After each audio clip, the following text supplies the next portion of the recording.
AGS நண்பர்கள் எல்லாருக்கும் வணக்கம். இன்றைக்கி வந்து நம்ம என்ன பார்க்கலான்னு பார்த்தீங்கன்னா, எக்கனாமிக்கில் வந்து பணவியல் கொள்கை.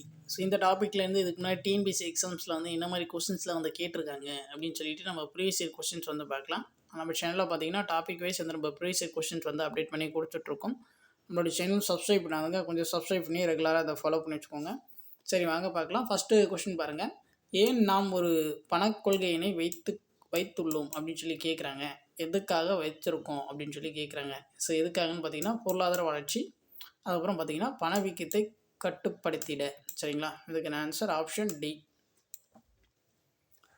அடுத்து பாருங்கள், பற்றாக்குறை நிதியாக்கத்தின் விளைவு என்பது வந்து என்ன அப்படின்னு சொல்லி கேட்குறாங்க. அதுக்கான ஆன்சர் ஆப்ஷன் ஏ, பண அளிப்பு அதிகரிப்பு. அடுத்து பாருங்கள், பணத்தின் மதிப்பை குறைத்தல் விளக்கம் வந்து கேட்குறாங்க. ஏன் அப்படின்னு சொல்லி பார்த்தீங்கன்னா ஆப்ஷன் சி, ஒரு நாணய சட்டமுறை பேரு அதன் நிலை அகற்றுவதை உள்ளடக்கியது. Option C. அடுத்து பாருங்கள், 2 ஸ்டேட்மெண்ட் வந்து கொடுத்துருக்காங்க. அதில் வந்து எது சரி அப்படின்னு சொல்லி கேட்குறாங்க. ஃபஸ்ட்டு ஸ்டேட்மெண்ட் பாருங்கள், மூலதன சந்தை நீண்ட கால நிதி கருவிகளுடன் தொடர்புடையது. இது வந்து சரி. பணச்சந்தை குறுகிய கால நிதி கருவிகளுடன் தொடர்புடையது. இது வந்து சரி. இதுக்கான ஆன்சர் ஆப்ஷன் ஏ. ரெண்டுமே வந்து சரிதான். அடுத்து பாருங்கள், கூற்று காரணம் வந்து கொடுத்துருக்காங்க. ஸோ கூற்று பாருங்கள், விலை குறைந்தால் வாங்கும் சக்தி அதிகரிக்கிறது மற்றும் இதன் நேர்மாறானது அப்படின்னு சொல்லி கொடுத்துருக்காங்க. காரணம் பாருங்கள், பொருளின் உற்பத்தி குறைந்து விலை அதிகரிப்பதால் வாங்கும் திறன் பாதிக்கப்படுகிறது. இதுக்கான ஆன்சர் பார்த்திங்கன்னா ஆப்ஷன் டி. கூற்று காரணம் ரெண்டும் சரி, சரியான விளக்கம். அடுத்து பாருங்கள், பட்ஜெட் வெளியீட்டிற்கு முன் பொருளாதார ஆய்வு இவர் தலைமையில் உள்ள குழுவால் நடத்தப்படும். இதுக்கான ஆன்சர் ஆப்ஷன் சி, முதன்மை பொருளாதார ஆலோசகர். அடுத்து பாருங்கள், பணக்கொள்கையின் கருவிகள் வந்து என்னென்ன அப்படின்னு சொல்லி கேட்குறாங்க. என்னென்னு பார்த்தீங்கன்னா வங்கி விகிதம், ரொக்க இருப்பு விகிதம். இதுக்கான ஆன்சர் ஆப்ஷன் சி. அடுத்து பாருங்கள், பின் வருவனவற்றில் எது பணவியல் கோட்பாட்டின் முக்கிய குறிக்கோள் அன்று. இதுக்கான ஆன்சர் ஆப்ஷன் பி, மூலதன சந்தையை ஊக்குவித்தல்.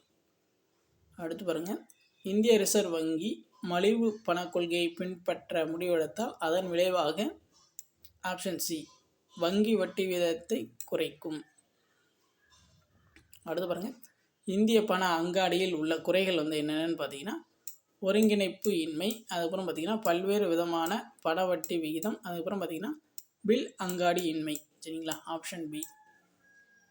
அடுத்து பாருங்கள், இந்திய அரசின் பணவாக்க கொள்கையானது இந்திய பொருளாதார கொள்கையின் பின்வரும் 2 நோக்கங்களை வலியுறுத்துகின்றது. என்னென்ன அப்படின்னு சொல்லி கேட்குறாங்க. என்னென்னு பார்த்தீங்கன்னா பொருளாதாரத்தில் பணவீக்க அழுத்தத்தை கட்டுப்படுத்தவும் குறைப்பதற்கும் இது ஒன்று. அதுக்கப்புறம் பார்த்திங்கன்னா தேசிய வருமானம் மற்றும் மக்களின் வாழ்க்கை தரத்தை உயர்த்த நாட்டின் பொருளாதார வளர்ச்சியை விரிவுபடுத்த.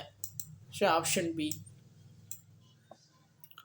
அடுத்து பாருங்கள், ஏன் நாம் ஒரு பணக்கொள்கையினை வைத்துள்ளோம். இது ஆல்ரெடி ஃபஸ்ட்டில் பார்த்த கொஷின் தான், அப்படி இருக்குது. அடுத்து பாருங்கள், பணவீக்கத்தை பொறுத்தவரை பின்வருவனவற்றில் எது சரியானது. இதுக்கான ஆன்சர் ஆப்ஷன் சி, பொதுவிலை குறியீட்டில் உயர்வு.